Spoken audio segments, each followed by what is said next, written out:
Hello everyone and welcome along to the Sustainable Business Covered podcast. Depending on what time of day you're either listening or watching this, you may have just come from part one of this episode, which was all about day one at the Sustainability Leaders Forum. So what we did on the first day, we gathered some of the speakers and delegates around for a kind of 45-minute conversation around the big themes of day one at the Sustainability Leaders Forum. As I explained, I'm kind of surprised some of the speakers then, it was a vodcast, not just a podcast. So we didn't just have the audio, we have the cameras rolling in the background, and the same format is applying for today. Again, if we could pan the cameras around, you'll see a very kind of empty auditorium, which was full not too long ago. As speakers and delegates are kind of broken off into the leadership labs, I kind of described to the guests yesterday, we're going to have a leadership lab of ourselves, a very exclusive one because there's only 4 of us. And we will be covering the kind of key topics of day 2 of the forum in terms of what panel sessions are going on. And we're going to try and relate that into a kind of real broad sense of what's going on, which I'll touch on in a minute. So thank you all for tuning in. This special 2-part podcast, as it is being sponsored by E.ON. As the way we use energy changes, E.ON can help you kind of turn your energy challenges into sustainable solutions. And to find out more about that, you can visit eonenergy.com/solutions. So, John, thank you very much for not only getting E.ON to sponsor this cast, but also being present today. That's no problem. Great stuff. My pleasure. Good stuff. So I think what we'll do is we'll kind of just have a nice open kind of discussion, hence why the chairs are all circled around. We've got, like I said, we haven't got much of an audience to actually present to, so I think it's going to work quite well like this. And you're all kind of uniquely positioned to, I suppose, champion different areas of sustainability. It's such a broad term, sustainability. Some professionals don't even like using the S word, as it's called, because it can cover so much stuff. But what I kind of think we have here are kind of 3 speakers that can champion different pillars of it. And so I suppose for our viewers and for our audience that are listening and tuning in, it would be good just to get a kind of, I suppose, brief of who each of you are, obviously what company you represent, and also what kind of you specialise in that sense. So Becky, I feel like we should start with you because we haven't actually let you leave this stage yet. You came from the leadership session, so I feel like you're just ready to start talking. And what do you want to talk about?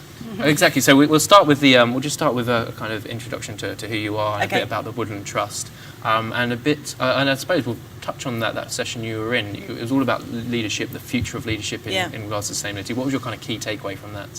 Well, I kind of felt quite optimistic coming away from it. Actually, I think it was a full audience, and quite a young audience. I thought so. There were lots of people who were obviously kind of wanting to build a career in this area who are here for the couple of days conference, and I just think kind of, you know, they have a really important role to play right now. I mean, some of the issues we're facing into as a planet are huge, and it's going to take our generation to kind of resolve those. We can't kind of keep putting it off.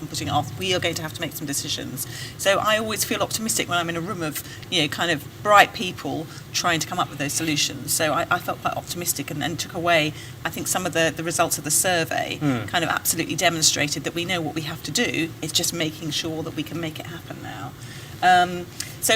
That was a great outtake for me, and of course I'm a CEO of a charity. It's an environmental charity, the Woodland Trust.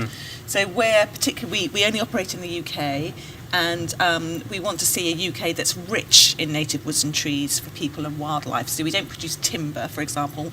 It's only a secondary output for us, but we are really interested in what trees can do in terms of benefits for people and benefits for wildlife, and that absolutely plays into that sustainability agenda for a lot of corporate organisations, because what they're really anxious to do, or what they absolutely should be anxious to do, is thinking about their responsibility as not just kind of part of a consumer culture, but part of a culture of citizens as well. So what is our responsibility? What do we need to do in order to kind of get a better long-term future for our organisations, for our people, and for the planet, really? So we absolutely are part of that conversation and work with quite a few corporates already to really try and move that agenda forwards. Yeah, and I think one of the things I took from the morning session, so the very morning session when we had Felix from the Planet On, the quote that stuck with me, that the trees were the only kind of machine we have that can capture carbon. If we didn't have trees now, we'd be blinking well invented. John Walsh, Senior Strategic Account Manager for E.ON.UK, I imagine you have perhaps a slightly different view on the idea that they're the only machines that we have that can kind of perhaps capture carbon, or at least certainly provide some interesting solutions to the complex tasks we have ahead of us. I think you're exactly right. Firstly, I would not argue with anything Becky says. We're a real champion for her worthy cause in terms of trees. Super way forward. However, I think my observation from today is aligned really with yours in that's very optimistic. I think my role, having been with E.ON for over 20 years now, I've seen significant change in terms of what we stand for and what we offer our customers.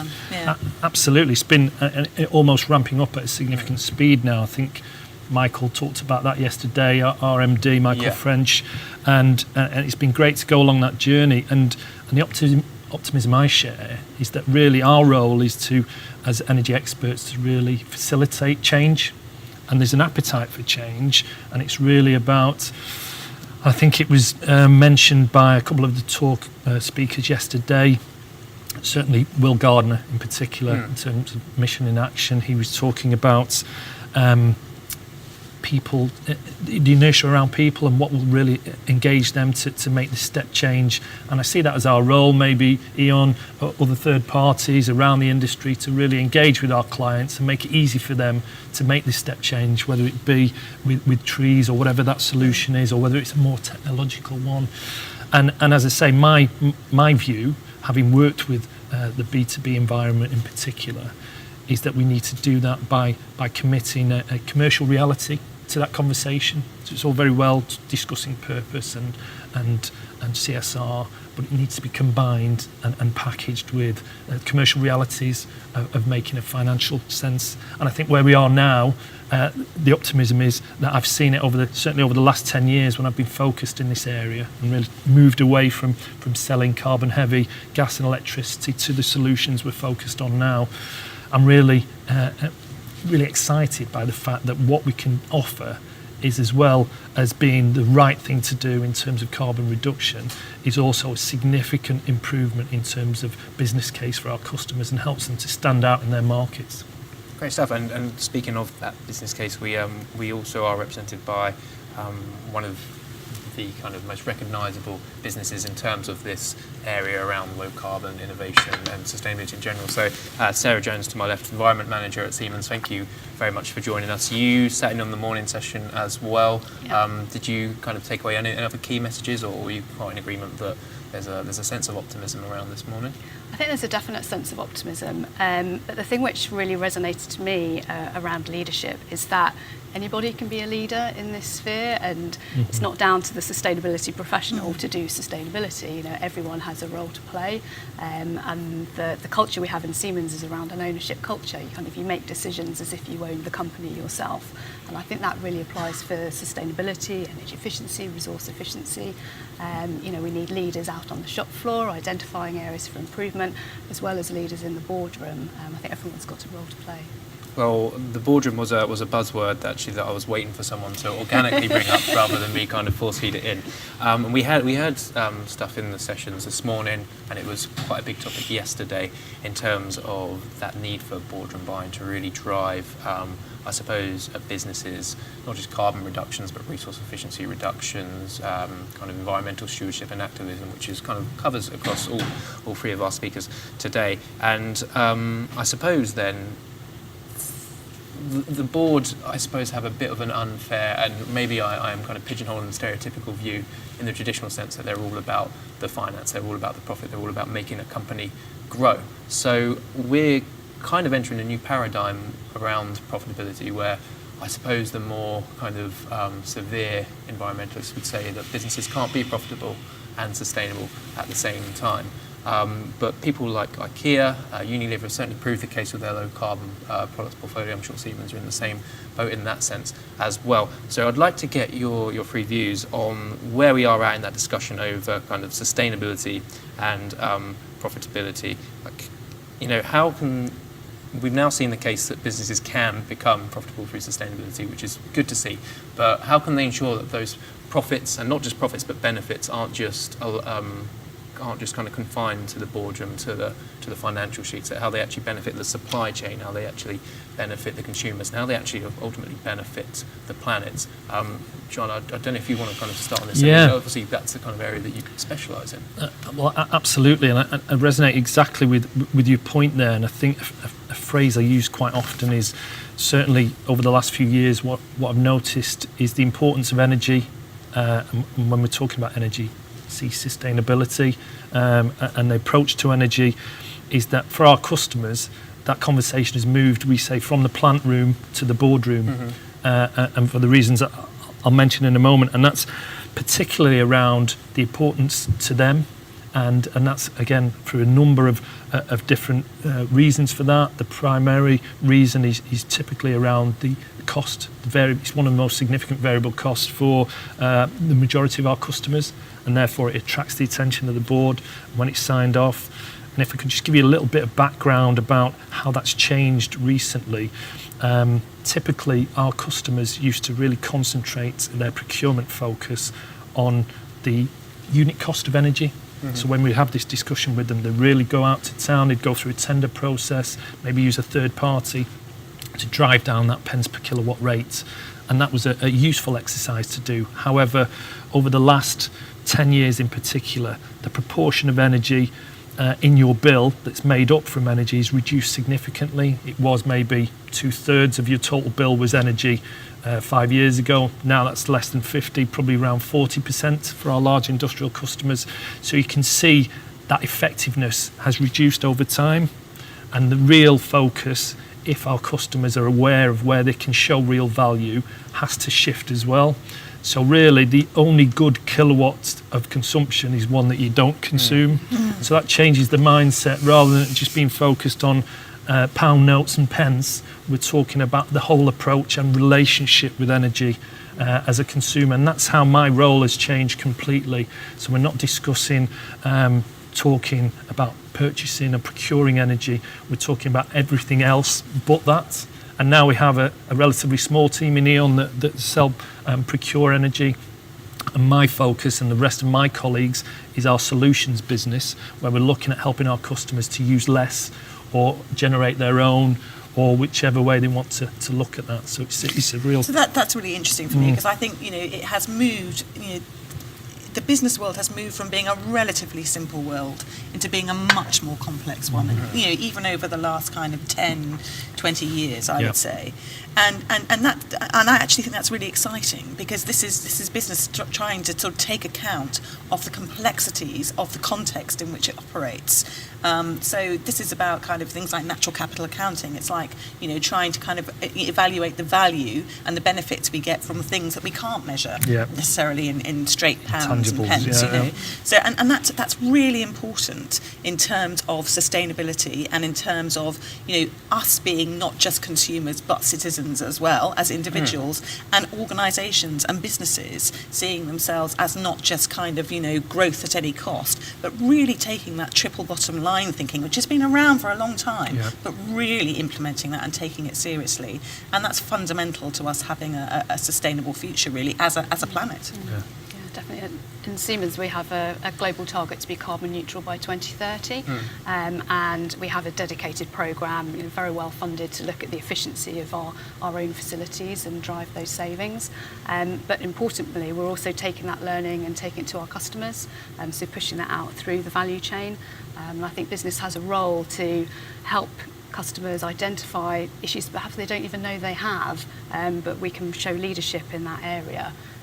I think there's a huge opportunity for both energy efficiency, resource efficiency, circularity.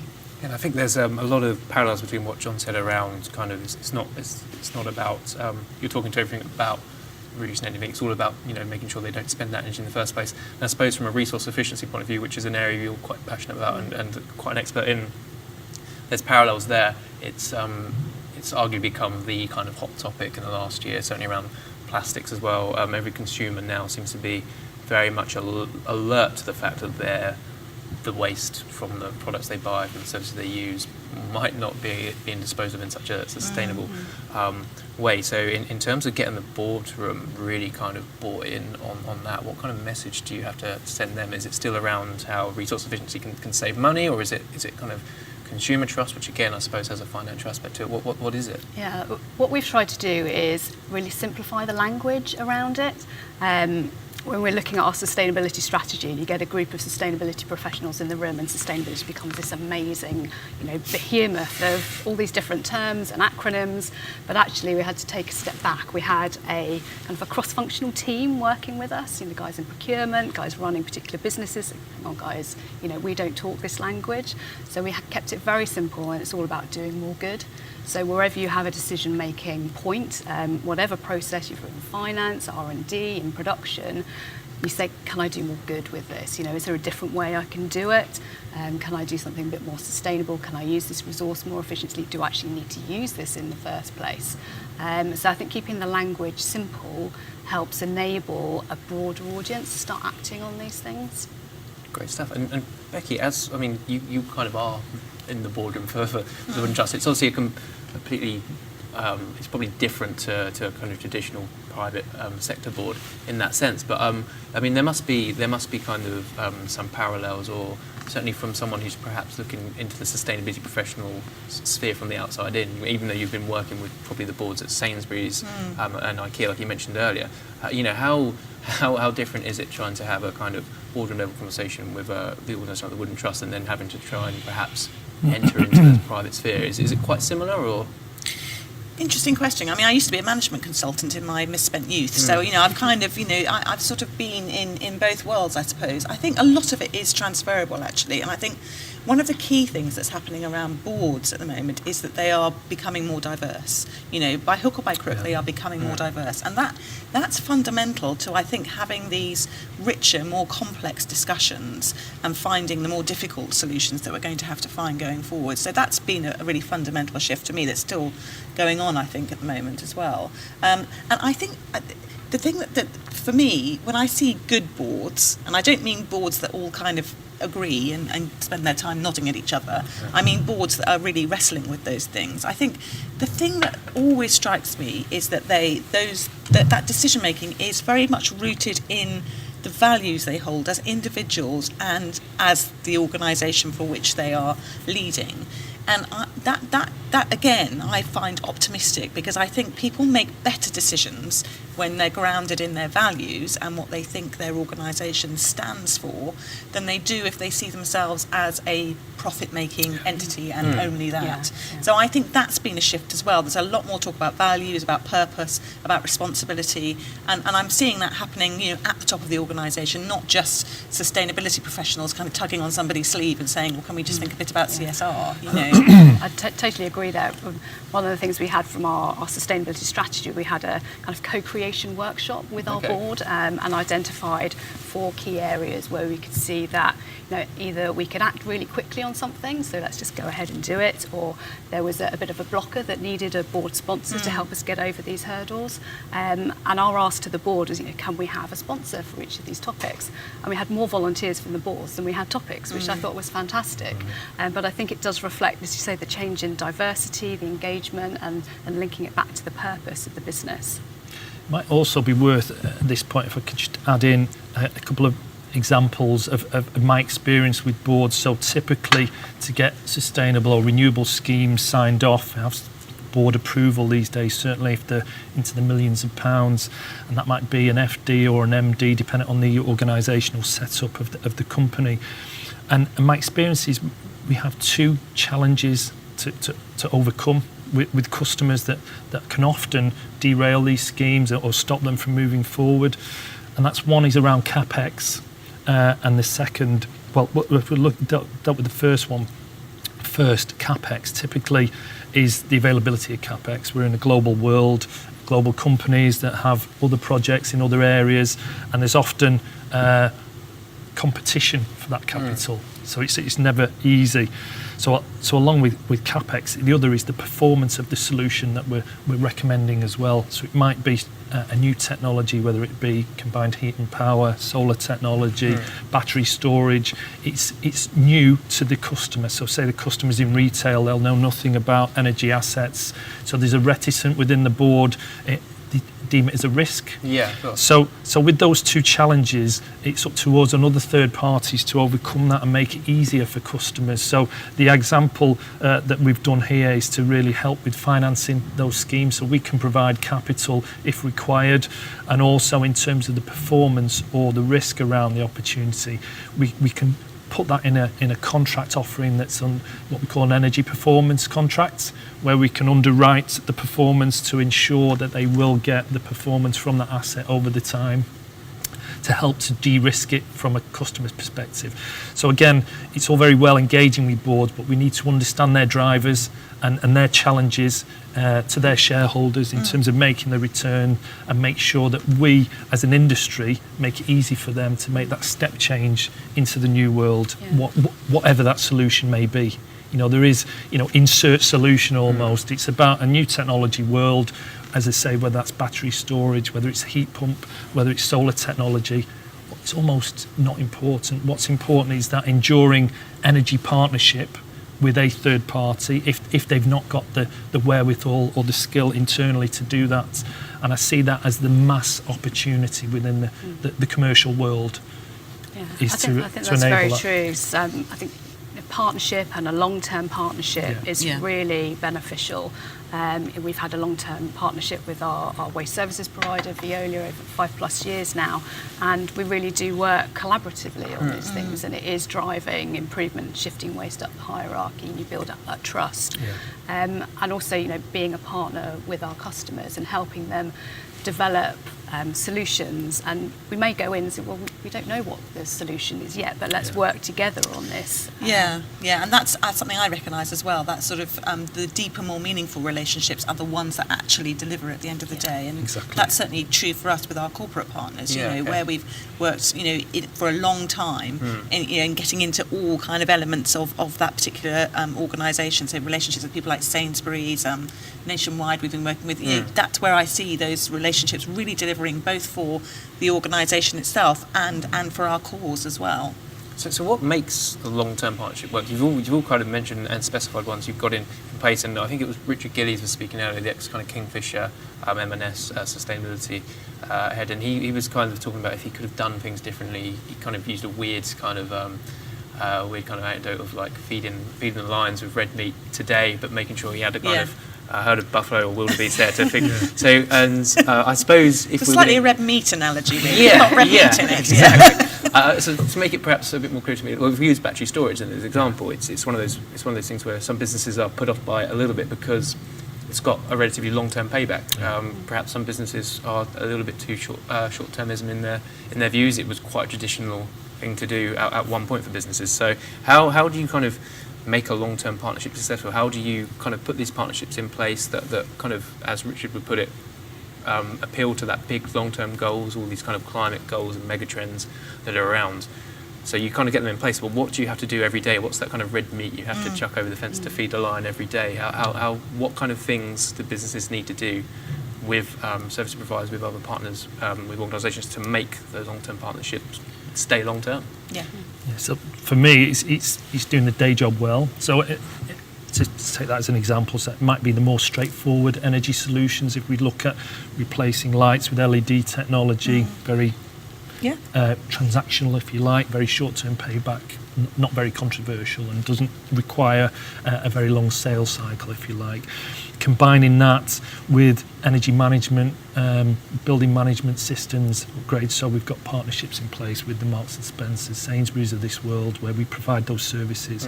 So that's almost your basis, and enduring relationships that are based on performance and results that have come through. And then the next step is to bring that innovation and that partnership approach to really take it to the next level. And what we found successful, where it's worked, is where we almost have some skin in the game, and that's an incentive to to exceed performance levels, and whether that's guaranteed levels of service with outperformance incentives, not necessarily financial, but in terms of production and such. And it's that mindset and that partnership, collaborative approach that Sarah mentioned that I think works really well. I think two things are really fundamental. One is trust, so that and you can only build that over time by kind of delivering over time, and it can start small. So when I think about the Sainsbury's relationship we have, that started really small. It was about Woodland eggs. So it's a penny on every box of eggs that you bought at Sainsbury's came to the Woodland Trust, but that's now developed over time. So that they've ended up planting 3 million trees with us, and we're working with their farmers who supply their eggs to get more trees into the farming system. So it's deepened and grown over time. And I think to a certain extent you just have to build that trust and make sure that happens. And I think the other thing that's really key, in my experience, is those relationships existing at all sorts of levels in the two organisations. Multi-layered, so it's not dependent on one account manager who's kind of rushing off and kind of trying to kind of make everybody happy. There are absolutely quite fundamental relationships at lots of different levels and about lots of different kinds of delivery, and I think that really builds a strong relationship as well. Yeah, I think also in large organisations like Siemens, we have a global network of specialists. So I think building up your internal networks really helps as well, and it helps set that long-term strategic goal. If you're all working together towards something, and then these little sparks and little ideas. Someone in the US might have an idea about something. Well, we've done that here in the UK, so let's share our experiences. And I think when we're talking to our partners, it is, as you say, about having that trust-based relationship and really being open and honest about what your challenges are and what the problems are and how you can work together. And it's a much more interesting and rewarding way to make a living, for goodness sake. It makes for a richer work experience. Yeah. And so I want to touch back on something you said earlier, Sarah, around kind of, you said making the language really simple when you engage with the board and other areas of business. But so what's the balance between you need to make it simple, but also explaining the benefits of something like energy storage, for example, or something like the carbon sequestration of helping with tree planting. There's you've got to have that pitch to a especially a kind of sceptical board. You've got to have that pitch nailed. So what how do you kind of balance the need to keep the language simple, but also the fact that as Becky kind of said, businesses are dealing with really complex stuff right now. Yeah, I think you've got to keep the language simple, but you've got to have the data to back it up as well. It is going to need investment from the business, and you do need to show that it's going to pay back. But I think one of the interesting things we take from the energy efficiency point of view, we've recognised that the traditional 2-year payback just isn't going to work if we're going to hit these big targets for 2030 to be carbon neutral. So being able to have the data and show, we need to achieve this target, but if we stick to this way of doing it, it's not going to work. So let's extend our payback times. Let's work on that longer time scale. I think being open and honest with your board around these things is important. It's been able to display the technologies as well. For example, we've got a multi-solution site in Sheffield, typically industrial area, where we've now got cutting-edge technologies. We've got topped with a 10-megawatt battery that's actually in operation, and alongside that, EV charging post. So it's an exemplar-type site that you can bring clients to and see, as well as the PV arrays on our head office in Coventry. It's almost living the brand and making sure that you can communicate that. So when you do have meetings, you can actually display that and walk the walk as well as talk the talk almost. Yeah. That's one of the really interesting things that came out from today is being able to show your staff that you actually do live these values and have those important examples. It really is, and for Siemens, one of the things we say we're ingenuity for life, and we're very innovative in this field, and we do invest. We work with universities. We're investing in new technologies like green ammonia generation from renewables and different ways of generating energy. So it's being able to proactively show both your employees as well as your customers and your supply chain that you do really live those values. Yeah, so I think don't shy away from the complexity. Let's not treat people like children, but let's absolutely make sure we have got a simple narrative and perhaps something, for us, a very totemic thing, which is planting a tree. It's a very simple thing. Everybody can do it. And to have that totem, but to be able to talk about the kind of complexities that surround that in terms of the benefits it can bring and why you should do it in a certain area and not another area is really important as well. I think the other thing is, it was interesting, the Blue Planet stuff, which of course everyone talks about now.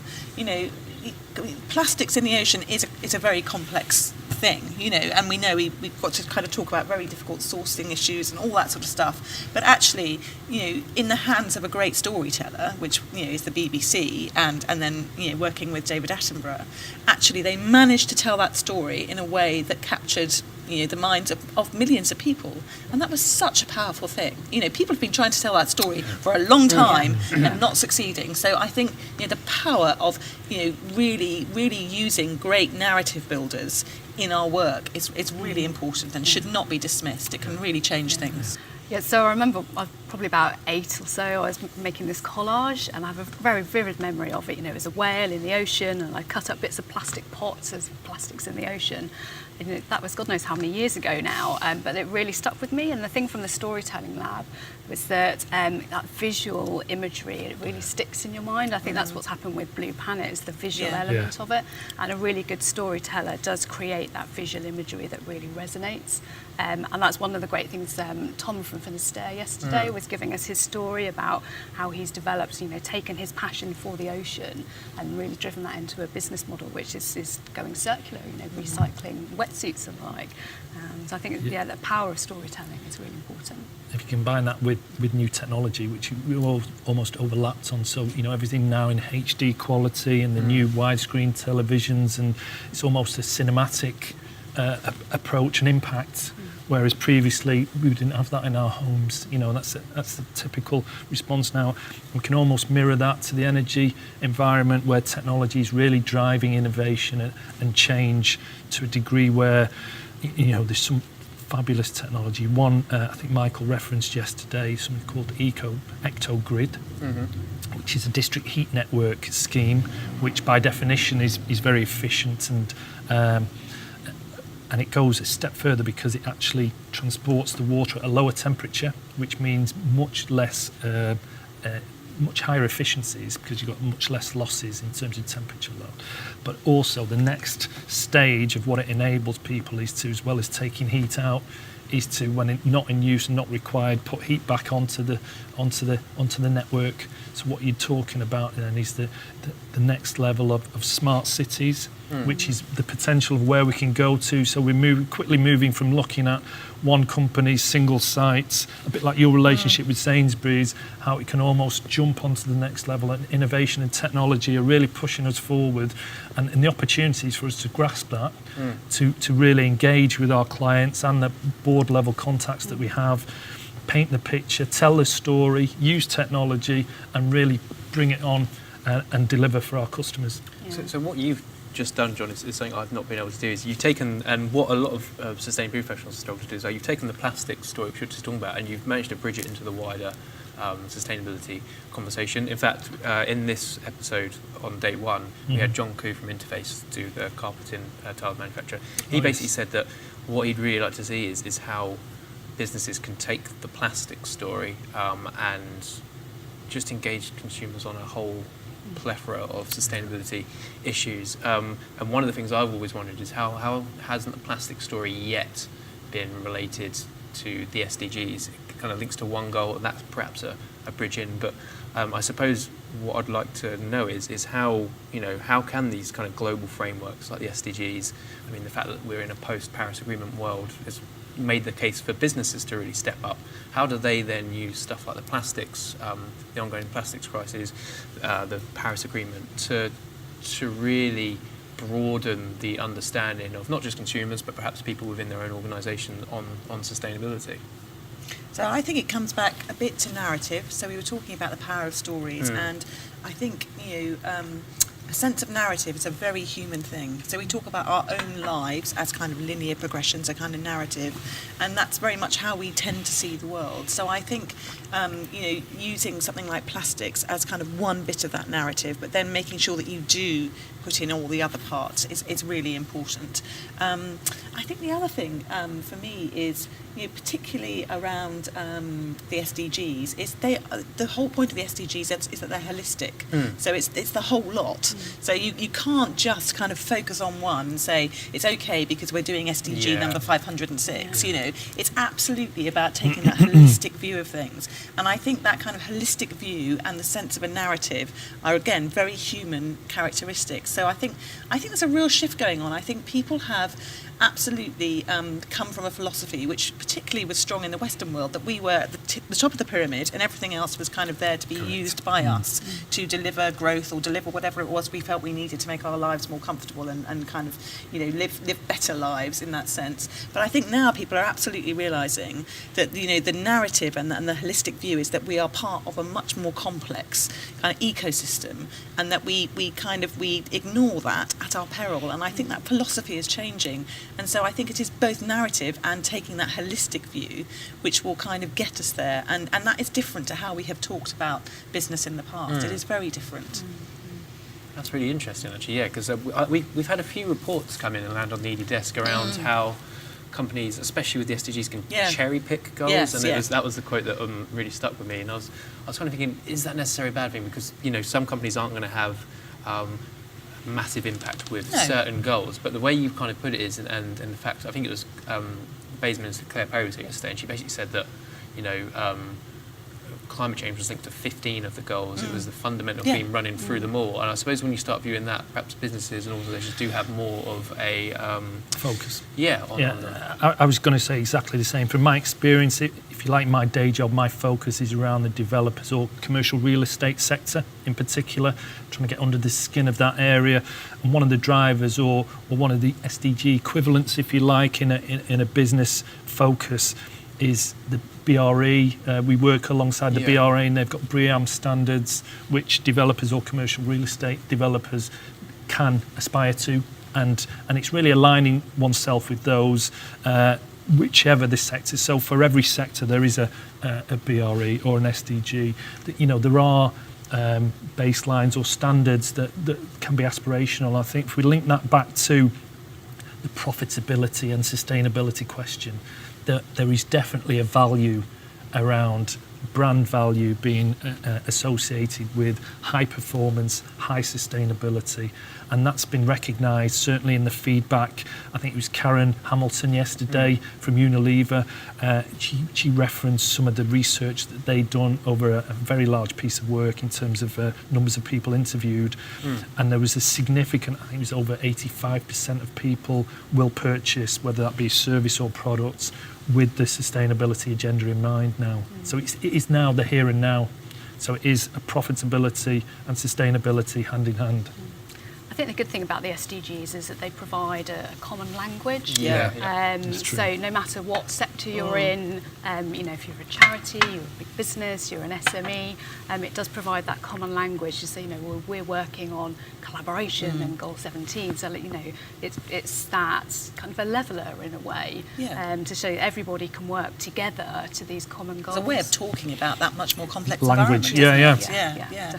I think, you know, particularly when we think about the work we do, you know, when we looked across the SDGs, and, you know, and the automatic thing is to kind of run your slide rule down them and think, ugh. But you know, absolutely, what we do plays into so many of them, you know, and that's kind of that is the issue for me. Is it's thinking about not just what you're trying to deliver as a business or an organisation, but thinking about the context in which you're doing that as well, and the SDGs enable you to do that. See, that's a really good point, because you mentioned the common language, and we discussed earlier in this episode around, you know, having that language for the boardroom, keeping it really simple. The SDGs are simple in that sense that you can badge them up against certain pillars of your CSR strategy, etc. But how then do you do what we need to do in initial to have that proof of concept, have that data around the SDGs?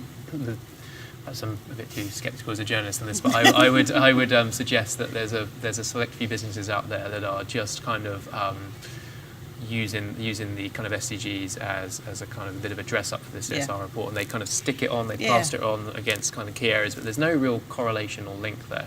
So how do you then take a framework like the SDGs or take other frameworks like BRE and actually link what you're doing to them? So if I was a journalist, I would be absolutely challenging the links between the different goals. That's where the real win is, and that's where the real weak spots can be. So I think you're absolutely right to have that kind of slightly sceptical view on them. And I think good businesses are doing that and are looking at that and are not just kind of ticking off boxes beside them. That delivers nothing other than perhaps a kind of a nice shiny kind of front face for the business. It's kind of much more fundamental than that, and I think you're absolutely right to say you need to challenge that. Okay, and I want to just to kind of link back to the theme of the Sustainability Leaders Forum, which is all around kind of inspiring action rather than just ambition around sustainability. And I think one of the key aspects in delivering that will be around kind of innovation. Becky, you mentioned how just complex businesses become around sustainability in general. There's a lot of innovative solutions, and they're not all kind of product-based. There can be business model-based. There's a move to servitization in a lot of these parts that will really drive. But I thought it'd be a good place to end the Vodcast, as I've got to call it, looking ahead at kind of innovations that can really be potential game changers. And we discussed the kind of short-term, long-term aspect. And, John, you mentioned that it can be quite hard because there's a lot of risk involved. And I suppose my question is, how do businesses kind of put a few of those doubts aside and take a risk, take a leap of faith? If we're waiting around for the perfect solution, we're not going anywhere. We're going to be waiting for a long time. There's a danger business doesn't move at all. So I'd like to perhaps get your views on, one, what innovation, and it can be anything around business and sustainability that excites you the most, and two, how you get a business into that mindset where perhaps it's time for a leap of faith. Happy to kick off with that. I suppose there's a couple of points from me on this and around takeaways in particular, and one would be the phrase prosumer. It's something I'm really passionate about in terms of people taking action. We are now, all of us, in today's society, embodied and able to become a prosumer. So rather than just a consumer, and what I referenced earlier about changing your relationship with energy, no longer are we at the end of the queue just taking energy and consuming it as efficiently as we can. We've got the power within ourselves or via a third party to actually become a prosumer where we can generate our own energy and again change. That's a real game changer, if you like, in terms of that's a tangible opportunity. So all the viewers or listeners here should be asking themselves, am I a prosumer? If not, why not? How can I do that? That should be something they can really focus on in the short term, the here and now. Alongside that, there's a couple of points. I referenced Ectogrid earlier. Mm-hmm. I think that's in some sort of niche environments where we're talking about district heat networks. That's going to take a technological leap into the next level. And then alongside that, maybe in the shorter term in the UK, as we move away from gas in terms of heat generation, we should be looking towards heat pumps technology, and that's something I'll be looking at this year to deliver with my customer base to take us further along that development. Yeah, we've seen a few stories, a lot more frequently arriving around heat pumps as well, so it seems to be an area. Sarah, I'd like to get your views on the big innovation question. So for me, it's all around digitalisation, AI for sustainability, the Internet of Things. I think we can learn so much from connected machines and improving efficiency, improving energy efficiency, resource efficiency, so linking circular economy and Industry 4.0. Just amazing, I think, what can be achieved out there. We talked this morning about how the processing power has just increased dramatically year on year, and let's harness that to deliver the efficiencies that we need to. And in terms of that kind of need to move now, perhaps taking a leap of faith, if we had a sustainability professional that was listening or watching that was just kind of starting out and they didn't quite have perhaps the boardroom buy-in that companies like Siemens can afford, what advice would you give to them in terms of, here's an innovation, it's not necessarily perfect, it might, especially around resource efficiency, there's so many now that have been touted as solutions that might generate some unintended consequences down the line. How do you frame that? Do you say, stop and find out what's going to be the impact down the line? Or you say, it's better than what it is now, let's take a step and sort out the solutions later? Yeah, I think I always work to the 80-20 rule. Let's crack on and give it a go, because if you don't, you're not going to learn either way. So it could be a missed opportunity. And take that entrepreneurial spirit One of the things Kenny from Tesco said, don't be afraid to grovel for, and say, I'm sorry, but actually this really was a good idea. And be prepared to learn from your mistakes as well. We don't know all the answers, but let's just crack on and get innovating. And it's that energy and can-do attitude that we need from the business sector to kind of, solve some of the issues we're facing. And that's what fills me with optimism, really, is that I think once business puts its mind to it, it will come up with some of these solutions, absolutely, and it's doing already. Yeah, all I was going to add to that is one approach we've got to really come across the hurdle you talked about is to try and blend solutions. Yeah. So we might take some more controversial or maybe higher risk solutions and blend them with LED or straightforward transactional solutions, and combined you're going to make a larger impact in terms of kilowatt hours saved, and combined you can bring the business case or payback period down.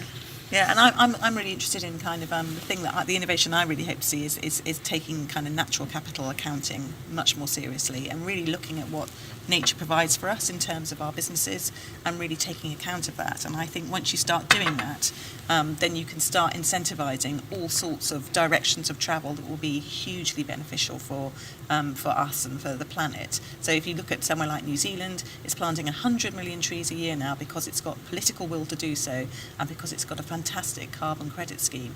And if we can introduce some of that thinking, then I think businesses are absolutely ready to play their part. Brilliant stuff. This has been a really, really insightful chat. I think it's really kind of caught a real flavour of what the forum's trying to do. And, Sustainable Leaders Forum was all about turning ambition into action. I think we've got our unofficial tagline for this, which is just, crack on and get going with it. Be a prosumer. Prosumers and crack in on. I like that, and I think that's a good place to end on because I did promise I'd get you out for lunch, and I've only got a few minutes to do that. So a big thank you to all three of you for being my guests today, especially you, Becky. I'm starting to wonder if the Woodland Trust think we've just kept you here for the whole day. Really interesting conversation. We'll let you get out and get some sunlight. But thank you, all three of you, for your time, and also a big thank you to E.ON as well for sponsoring this episode of the Sustainable Business Covered Vodcast. And of course, all our podcast episodes, there's not many vodcasts, and I'm slightly upset that we're going to be heading back to the traditional format. As good as it is, this has been a lot of fun for me. But they're all available via iTunes, and they can be downloaded from the edie website as well. As for these vodcasts, same, they can be viewed in podcast format on the iTunes platform on our website, and the YouTube videos will be going up probably around about 24 hours after the podcast. So again, thank you to all my guests, and for now it's goodbye. Thanks, bud.